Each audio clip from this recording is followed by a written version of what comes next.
David Fincher जो इस era के one of the classical director हैं, जिन्होंने हमें ऐसी मूवीज दी हैं भाई साहब, मतलब इनकी मूवीज इतनी ज़्यादा खतरनाक, इतनी ज़्यादा बेहतरीन होती है ना, जो आपको सोचने पर मजबूर कर दे। एंड ऐसी कहानियाँ जो तुम बार बार देखना चाहो। मतलब बेसिकली बोल तो इस एरा की जो भी फ्यू ऑफ द बेस्ट कहानियाँ हैं ना, उनमें इनकी मूवीज जरूर आती हैं। एंड आज हम बात करने वाले हैं इनकी one of the most mind bending and thought provoking movie 7 पर।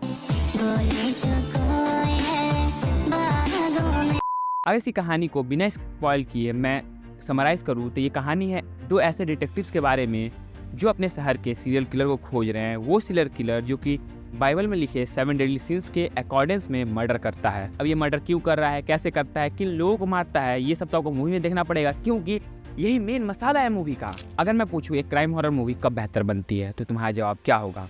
पर्सनली आई फील एक क्राइम हॉरर मूवी तब बेहतर बनती है जब उसमें लव भी हो, रोमांस भी हो, हॉरर भी हो, मिस्ट्री भी हो, थ्रिलर भी हो, मर्डर भी हो, कुछ ग्रुसम सीन्स, ब्रूटल सीन्स भी हो, ताकि वो एक सस्पेंस बना रहे। कभी मर्डरर को मत दिखाओ, सीन्स ऐसे डेवलप करो कि भाई देख के डर लग जाए। एंड ये कहानी उन सारी चीज़ों को फॉलो करती है, आपको डरा कर रखती है मैक्सिमम सीन्स में। क्योंकि cinematography, choreography, presentation, colour grading जिस तरह से इसकी है, साउंड डिजाइनिंग जिस तरह से है, वो एक मिस्टिकल सा माहौल क्रिएट करके रखते हैं, को हमेशा थ्रिल में रखते हैं, एक सस्पेंस बनाए रखते हैं कि भाई आगे क्या होगा। हर एक सीन्स अपने आप में ही कुछ कहता है, एक आर्ट की तरफ से हर एक सीन्स को लेते हो।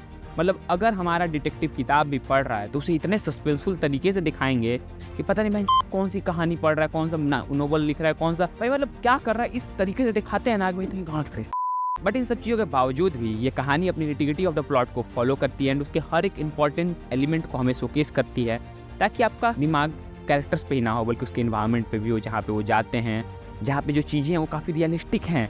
मतलब आपको लगता ही नहीं कि आप एक सिनेमा देख रहे हो। It more like a documentary but more entertaining than that. इस कहानी के मर्डर ताश के खेल की तरह है। जैसे जैसे ताश के खेल में एक एक पत्ते बाहर आते हैं, गेम का मनोरंजन और बढ़ जाता है। उसी तरह से जैसे जैसे एक एक मर्डर होते हैं ना, कहानी की इंटेंसिटी बढ़ जाती है, सस्पेंस, थ्रिल एंड मोटिव बदल जाता है एंड वो आपको बहुत ज़्यादा मज़ा देता है। इसी के साथ इस कहानी में जिस तरह से डेविड फिंचर ने ह्यूमन इमोशंस को इनकलकेट किया है ना भाई साहब, क्या मज़ा आता है। मतलब कैरेक्टर्स के बीच में जो कनेक्शन है, जो बिल्डअप है, जो उनका सेटअप है, जिस तरह से उनके बीच में सारी चीज़ें चलती हैं ना, वो काफ़ी मज़ेदार हैं। बट इसी के साथ जब आप पिक्चर को देखते हो तो जो इमोशंस वो कैरेक्टर फील कर पाते हैं, जो अजीब से स्टेट में वो होते हैं ना, आप भी सेम स्टेट में चले जाते हो। And that the beautiful part about his writing. And जिस तरह से कैरेक्टर एस्टेब्लिशमेंट है ना, वो काफ़ी रियल एंड यूनिक सा है। मतलब आपको ना कैरेक्टर से कनेक्शन बनाने के लिए ना कैरेक्टर्स की काफ़ी कहानियाँ दिखानी पड़ती है, उनका पास्ट, फ्यूचर एंड प्रेजेंट काफ़ी इमोशनल बनाया जाता है ताकि आप उससे कनेक्ट कर पाओ। बट यहाँ पे ऐसा कुछ भी नहीं है। देखो इस कहानी में मे भी कमियाँ हो, काफ़ी कमियाँ हो, एंड मैं उससे डिनाई नहीं करता, बट फॉर मी ये मूवी एक भी कमी होल्ड नहीं करती है। बिकॉज जिस तरह से इसकी राइटिंग, प्रेजेंटेशन, कोरियोग्राफी सारी चीज़ें हैं ना, वो सारी चीज़ एक साथ मिलकर एक काफ़ी होलसम सा फील आपको देती हैं। आपको बहुत कुछ सिखाती है, बहुत कुछ बताती है, बहुत ज़्यादा सस्पेंस में रखती है, आपको एक कांस्टेंट एज पर रखती है ये मूवी। मतलब जैसे जैसे मूवी आगे बढ़ती है ना, आपको हमेशा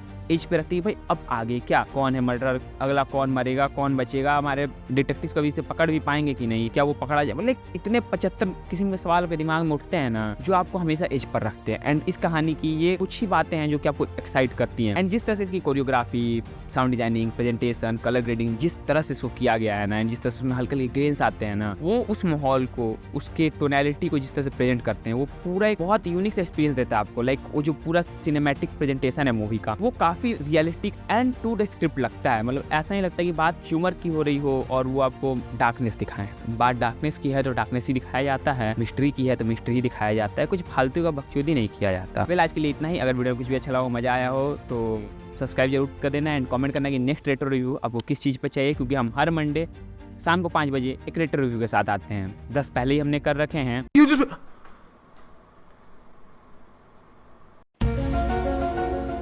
अभी और आने वाले हैं अगले साल एंड इस साल भी।